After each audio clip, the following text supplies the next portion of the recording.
Hello hi, welcome to AM driving. இன்றைக்கி நம்ம ஒரு கேண்டிடேட், அதாவது ஒரு ஆளுக்கு வந்து கிளாஸ் கொடுத்துருக்கேன். அந்த கிளாஸ் பார்த்திங்கன்னா 5வது நாள், அவருக்கு 5வது நாள். அந்த கிளாஸில் அவர் எப்படி ஓட்டுறாருன்றதை பாருங்கள். எனக்கு தெரிஞ்சு அந்த கிளாஸ் வந்து அவருக்கு ஃபுல் சாட்டிஸ்ஃபேக்ஷன் ஆகிடுச்சு. பிரேக் எடுத்து இதுக்கப்புறம் வர சொல்லியிருக்கேன். இந்த கிளாஸ் எப்படி இருக்குன்னு பாருங்கள். நிறைய பேர் கேட்குற விஷயம் என்னன்னு பார்த்தீங்கன்னா, டிரைவிங் ரொம்ப கஷ்டமா அப்படின்னு கேட்குறாங்க. டிரைவிங் வந்து ரொம்ப கஷ்டம்லாம் கிடையாதுங்க. அதை நம்ம நினைக்கிறத பொறுத்து தான். முடிஞ்ச அளவுக்கு டிரைவிங்கை வந்து நீங்கள் ஈஸின்னு நம்புங்க. அப்போ தான் அது உங்களுக்கு ஈஸியாக வரும். சேம் நம்ம 2 வீலரில் என்னென்ன கண்ட்ரோல் இருக்குதோ அதே சேம் கண்ட்ரோல் தான் நமக்கு கார்லேயும் வருது. அது என்ன, உங்களுக்கு கையில் வர்றது காலில் வரும், காலில் வர்றது கையில் வரும், அப்படியே மாறி மாறி வரும். அது ஒன்றும் பெரிய கஷ்டம் கிடையாது. நம்மளுக்கு ப்ராக்டிஸ் தான் தேவை. அந்த ப்ராக்டிஸ் நம்ம ப்ராப்பராக கரெக்டாக நம்ம எடுத்துகிட்டு போனோன்னா நமக்கு ஈஸியாக டிரைவிங் வந்துடும். இந்த வீடியோ எப்படி இருக்குன்னு பார்த்துட்டு எனக்கு கமெண்ட் பண்ணுங்கள். வாங்க வீடியோக்குள்ளே போகலாம். இன்றைக்கி 5th டே கிளாஸ். இன்றைக்கி 5வது நாள் இல்லையா? 5வது நாளா 6வது? 5வது நாள். ஓகே, இந்த 5வது நாளில் எப்படி ஓட்டுறீங்கன்றதை பார்க்கலாம். மெயினாக வந்து இந்த 5வது நாளில் நீங்கள் அதிகமாக கவனிக்க வேண்டியது, இந்த 3 நாள் 4 நாள் தான் நம்மளுக்கு ஆப்ரேட்டிங்கான டைமிங். அதாவது வண்டியை நம்ம ஆப்ரேட் பண்ணுறது இந்த 3 நாள் 4 நாள் தான் நம்ம ப்ராக்டிஸே எடுத்துக்கணும். அதிகபட்ச நாள் இந்த 3 நாள் 4 நாளைக்கு மேலேயும் நம்மளுக்கு ப்ராக்டிஸ் சரியாக புரியல, வரல அப்படின்னா, நம்மளுக்கு இதில் குறையாவே இருக்குது அப்படின்னா, நம்ம இதை சரியாக தெளிவுபடுத்தினா தான் நம்மளால் டிராஃபிக்கை பார்த்து எங்கெங்கே என்ன செய்யணும், எப்படி ஓட்டணுன்றதை நம்மளுக்கு புரிஞ்சிக்க முடியும். முக்கியமாக இந்த ஆப்ரேட்டிங்கில் குறையே இல்லாமல் இருந்தால் தான் நம்மளுக்கு வெளியில் டிரைவிங் நல்லாவே வரும்.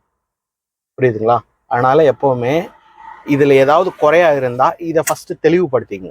இப்போ உங்களுக்கு இந்த 5 control, steering, accelerator, brake, clutch, gear, இந்த 5 கண்ட்ரோலில் உங்களுக்கு ஏதாவது குழப்பமா இருக்கா? இந்த 5 கண்ட்ரோலும் கிளியராக புரியுது?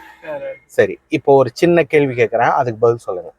இப்போ நீங்கள் வேகமாக போயிட்டுருக்கீங்க. அப்படி வேகமாக ஒரு 40-50 கிலோமீட்டர் வேகத்தில் போயிட்டுருக்கீங்கன்னா, திடீர்னு ஒரு நாய் குறுக்க வந்தால் நீங்கள் அந்த டைமில் என்ன முடிவு எடுப்பீங்க? கிளட்ச் மெரிச்சு பிரேக் வந்து ஆக்சிலேட்டர் விட்டு பிரேக் வந்து லைட்டாக மெரிக்கும். ஓகே, அதாவது கிளட்சு பிரேக் ஃபஸ்ட்டு ஆப்ரேட்டிங் அதுதான். இது கண்ட்ரோல் ஆயிடுச்சு. நீங்கள் 5வது கியரில் இருக்கீங்க, வண்டியோட வேகம் ஃபுல்லாக கண்ட்ரோல் ஆகிடுச்சு, அந்த நாயை நீங்கள் கிராஸ் பண்ணிட்டீங்க. ஓகே, அதுக்கப்புறம் நீங்கள் என்ன செய்வீங்க? போகலாம் அப்படின்னும் போது என்ன செய்வீங்க? கியர் சேஞ்ச் பண்ணி. என்ன கியர் சேஞ்ச் பண்ணுவீங்க? செகண்ட் கியர் சேஞ்ச் பண்ணி. ரைட், அதாவது என்ன வேகம் இருக்கோ அதுக்கேற்ற மாதிரி கியரை சேஞ்ச். இந்த மாதிரி வந்து அந்த தெளிவான ஐடியா இருந்தால் மட்டும்தான் நம்ம அந்த வெளியில் நடக்கிற சுச்சுவேஷனை சமாளித்து அதுக்கு தகுந்த மாதிரி ஆப்ரேட் பண்ண முடியும். இதில் ஏதாவது குழப்பம் இருந்துச்சுன்னா அதுவும் சரியாக வராது, இதுவும் சரியாக வராது. ஓகே, இப்போ உங்களுக்கு அது இந்த ஆப்ரேட்டிங் கிளியர். இப்போ நம்ம வெளி சுச்சுவேஷனை தான் அதிகமாக ஃபோக்கஸ் பண்ணி ஓட்ட போகிறோம். ஓகே, இப்போ நம்ம வெளியே பார்க்கலாம். ஓகே, இப்போ கிளச்சு ஃபஸ்ட் கியர். இப்போ அந்த முதல்ல அந்த மூவிங் பாயிண்ட்டை முதல்ல கவனிங்க. எடுத்த உடனே ஆக்சிலேட்டர் கொடுக்க வேண்டாம். ஓகே, மூவிங் வந்த பிறகு மிரரை கவனிச்சுட்டு தேவையான அளவுக்கு ரைட்டு, ரொம்ப வேணாம், அவ்வளோதாங்க. செகண்ட்,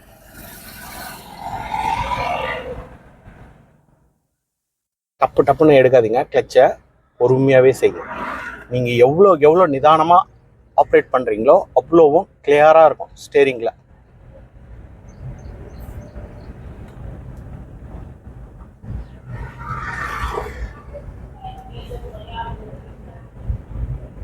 இப்போ வண்டி சாயுதுங்களா? ரைட் சைடில் வண்டி ரோடு சாஞ்சி இருக்கு, ஃபுல்லாக வந்து ரைட்டில் தான் இழுக்கிற மாதிரியே இருக்கும். அதனால் முடிஞ்ச அளவுக்கு என்ன பண்ணுங்கள், அப்படி லைட்டாக லெஃப்ட் ஏறுற மாதிரி போங்க.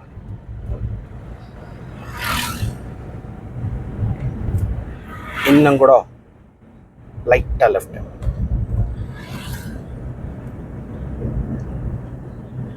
ஓகே, இப்போ பாருங்கள், உங்களுக்கு முன்னாடி வேகத்தடை வருதுங்களா? அதை இங்கேருந்து நீங்கள் அங்கே என்னென்னலாம் செய்யணுன்றதை ப்ரிப்பேர் பண்ணிங்க.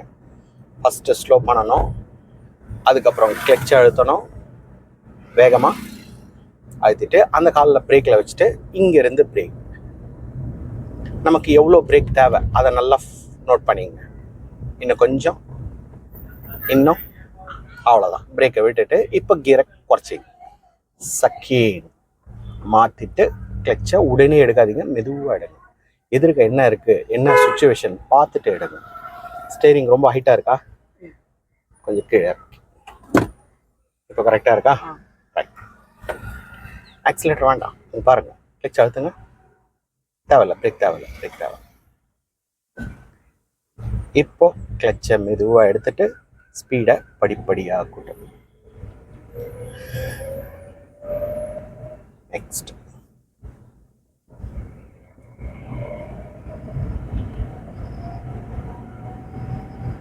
கொஞ்சம் அந்த இடத்த கவனிங்க. எதிர்க வரான்னா அவனை பார்த்து நம்ம பயந்துடக்கூடாது. அதுக்கு பக்கத்தில் நமக்கு எவ்வளோ கேப் இருக்குது, எவ்வளோ இடம் இருக்குது, நம்மளால் அங்கே சரியாக போக முடியுமா, அதை தான் நம்ம பார்க்கணும். பாருங்கள், அந்த கொஞ்சம் அந்த பள்ளத்தெல்லாம் அவாய்ட் பண்ணி கொஞ்சம் அப்படி ஒதுக்கி முடிஞ்சால் அந்த லெஃப்ட் கூட ஒட்டியே போகும். அப்போ உங்களுக்கு அது அதிகமாக அந்த வைப்ரேஷன் இல்லாமல் இருக்கும்.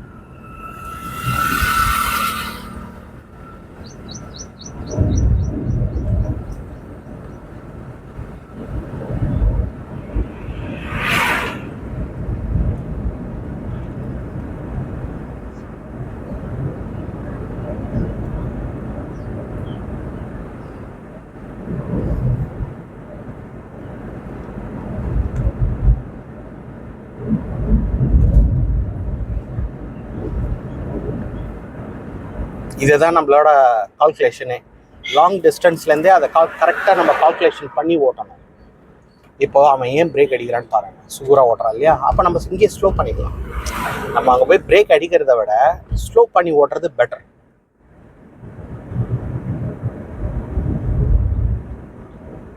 அப்படி லெஃப்ட் வராதீங்க. ஏன் லெஃப்ட் வரீங்க? ரோடை விட்டு வெளியே போகக்கூடாது. இது நம்ம ரோடு. ஓகே, இப்போ கம்ப்ளீட்டாக ஸ்பீட்லேருந்து காலை எடுத்துருங்க. இப்போ அங்கே வேகத்தடை இருக்கா, இங்கேருந்தே நம்ம என்னென்னலாம் செய்யலாம் ஐடியா பண்ணிங்க. மிரரையும் பார்த்து. ஓகே, கிளச்சு முதல்ல முழுசாக அதை வேகமாக அழுத்துங்க. யோசிச்சு அழுத்தக்கூடாது. டக்குன்னு அதை முடிச்சுக்கணும். அதுக்கப்புறம் பிரேக்கில் காலை வைங்க. பிரேக்கை இங்கேருந்து ஆரம்பிங்க. கொஞ்சம் வண்டி லைட்டாக லெஃப்ட் வந்துடணும். பிரேக் இன்னும் அவ்வளோதான். பிரேக்கை விட்டுட்டு செகண்ட் கியர், ஃபோர்த்துலேருந்து டைரெக்டாக செகண்ட் மாற்றிட்டு ஹார்ன் அடிங்க. இப்போ வாங்க, நல்லா லெஃப்ட்டு. கிளச்சை மட்டும் எடுத்தால் போதும், ஆக்சிலேட்டர் தேவையில்லை. நல்லா ஆனிங்க. ஓகே, இப்போ டேர்ன் பண்ணதை ஸ்டடி பண்ணிக்கலாம். மிரரை பார்த்துட்டு ஸ்டடி. ஓகே, இப்போ நம்ம கொஞ்சம் ஒதுங்கி பின்னாடி வரவனுக்கு வழி விட்டலாம். மெதுவாக நமக்கும் வழி இருக்குதான்னு பார்த்துட்டு தான் செய்யணும். ஓகே, இப்போ அவன் தானாகவே போயிடுவான். கிளச்சை மட்டும் அழுத்துங்க. பிரேக் தேவையில்லை. நீங்கள் பிரேக் அழுத்துறதுக்கு முன்னாடி என்ன வேகத்தில் இருக்குன்னு கவனிச்சுட்டு பிரேக்கில் காலை வைங்க. இப்போ நமக்கு பிரேக்கும் தேவையில்லை, ஆக்சிலேட்டரும் தேவையில்லை. இப்போ நான் சொன்னேன் இல்லையா, நீங்கள் செய்கிற ஆப்ரேட்டிங் கொஞ்சம் அவசரப்படுறீங்க. எதிர்க்க என்ன இருக்குன்றத கவனிங்க. அதுக்கு தகுந்த மாதிரி ஆப்ரேட் பண்ணுங்க. ஹார்ன் அடிங்க.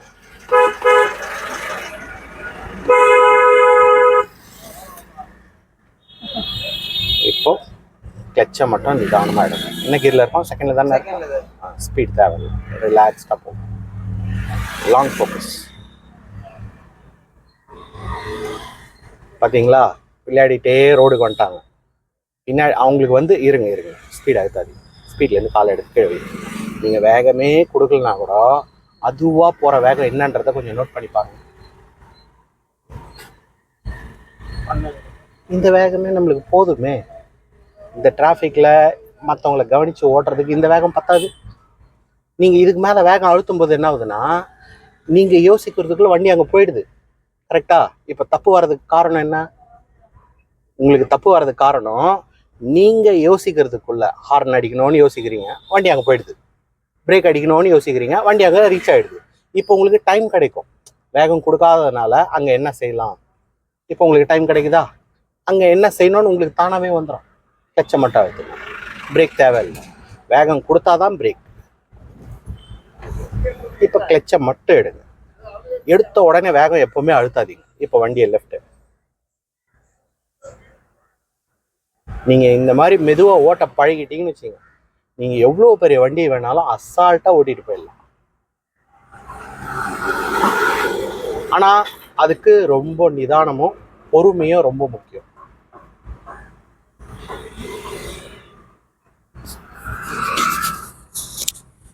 இப்போ நான் சொல்கிற கான்செப்ட் உங்களுக்கு கிளியராக புரியும்னு நினைக்கிறேன். படிப்படியாக கூட்டு. இப்போ மெதுவாக கொடுங்க.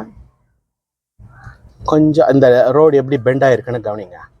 அந்த பஸ்ஸுக்கு பார்த்தால நமக்கு எவ்வளோ ரோடு இருக்குன்னு பாருங்கள். திருப்பி ஸ்டடி பண்ணிவிட்டு ஆக்சிலேட்டரை இப்போ படிப்படியாக கூட்டுங்க. கண்ணு கெட்டின தூரம் ரோடு கிளியராக இருந்தால் மட்டும்தான் ஆக்சிலேட்டரை கூட்டணும். ஓகே, இப்போ ஆக்சிலேட்டரை படிப்படியாக கூட்டிகிட்டே வாங்க. ஓகே, என்ன கியரில் இருக்கோம் நம்ம? இப்போ நெக்ஸ்ட். இப்போ கிளட்சை எடுத்துட்டு ஸ்பீட்.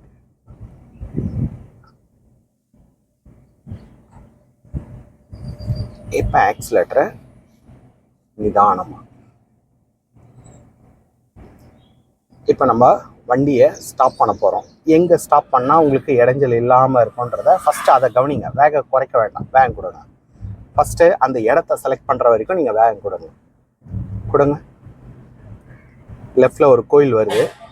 அந்த கோயிலை தாண்டி ஒரு ஆள் நடந்து போகிறாரா, அந்த ஆளுக்கு கிட்ட நம்ம வண்டியை ஸ்டாப் பண்ணலாம். இந்த மாதிரி ஒரு கால்குலேஷன் பண்ணிவிட்டு முதல்ல இப்போ ஸ்லோ பண்ணுங்க. கிளட்ச் அழுத்தி வேகமாக. இப்போ மெதுவாக லெஃப்ட் வாங்க. லெஃப்ட் வரும்போது நீங்கள் நல்லா தூரமாக பாருங்கள், பின்னாடி யாரும் இல்லை.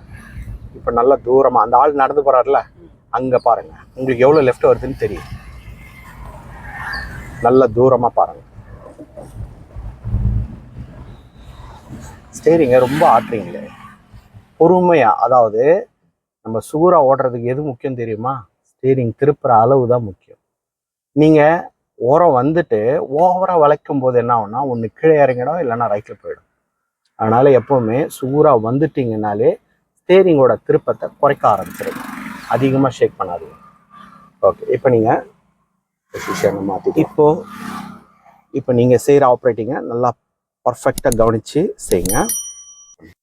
ஓகே, இப்போ நம்ம வண்டியை எடுக்கலாம். லாங் ஃபோக்கஸ் பண்ணிவிட்டு கிளட்சை நல்லா அழுத்திங்க. ஃபஸ்ட் கியர் போட்டுட்டு முதல்ல அந்த மூவிங் பாயிண்ட் கிளட்சை எடுக்கிற விதத்தை நல்லா ஃபோக்கஸ் பண்ணி எடுங்க.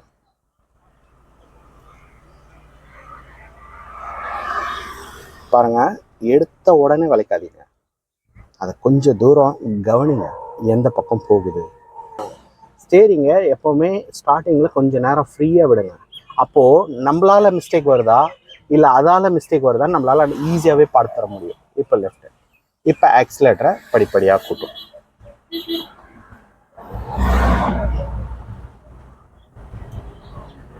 Okay, next. இப்போ செகண்ட் கியர் கரெக்டாக வருதா?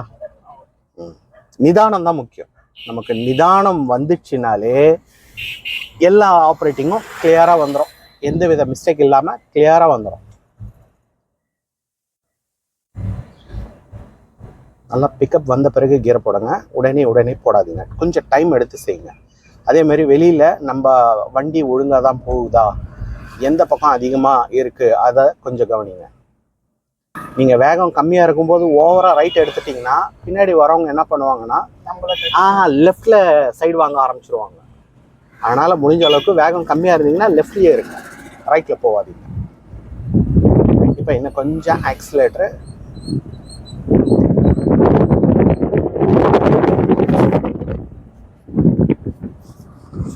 Okay, next.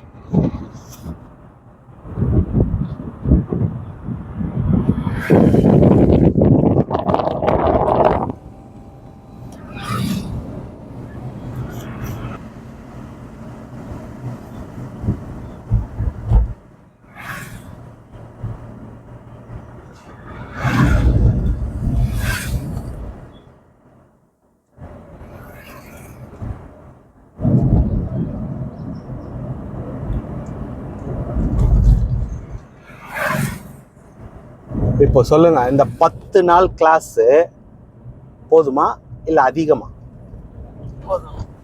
போதுமா? அதுவே அதிகம்தான். நம்மளுக்கு டிரைவிங் புரிஞ்சுக்கிற நாள் பார்த்தீங்கன்னா 3 நாள் 4 நாள் தான். மற்ற நாள்லாம் பார்த்தீங்கன்னா உங்களுக்கு வெளியில் எங்கே எப்படி ஓட்டணுன்றதை புரிஞ்சுக்கிறது தான். அது வந்து நம்மளோட மைண்டோட ஸ்பீடுக்கு ஏற்ற மாதிரி தான் அது வரும்.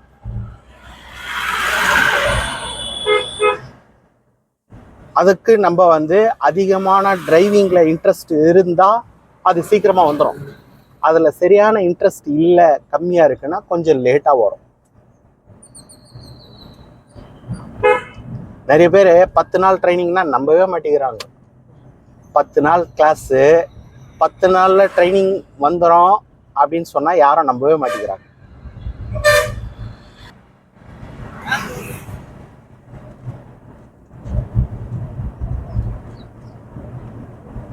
அது நம்ம சொல்லி புரிய வைக்கிறதுல தான் இருக்கே தவிர வண்டி ஓட்டுறதுல கிடையாது.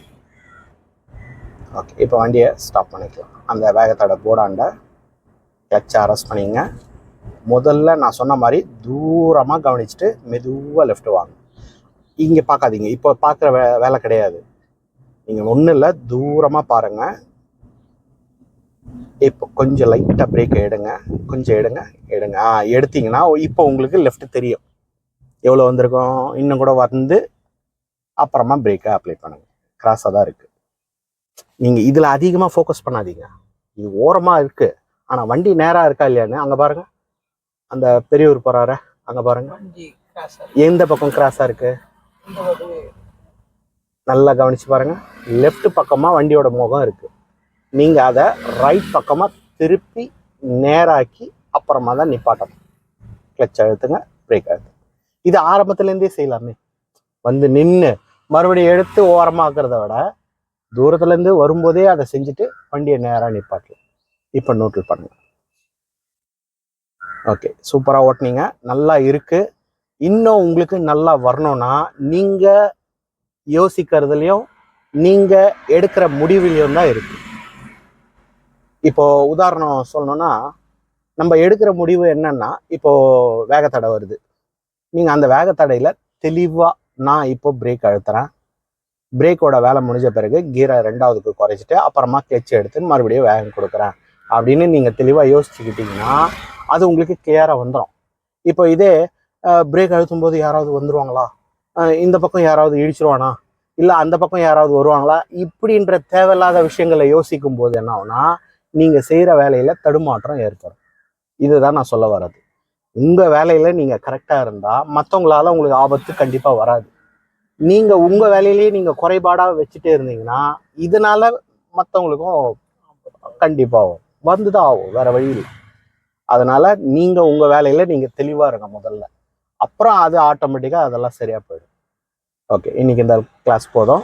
நாளைக்கு நம்ம முடிஞ்ச அளவுக்கு நம்ம டீசல் வண்டியில் ப்ராக்டிஸ் பண்ணலாம். ஓகே,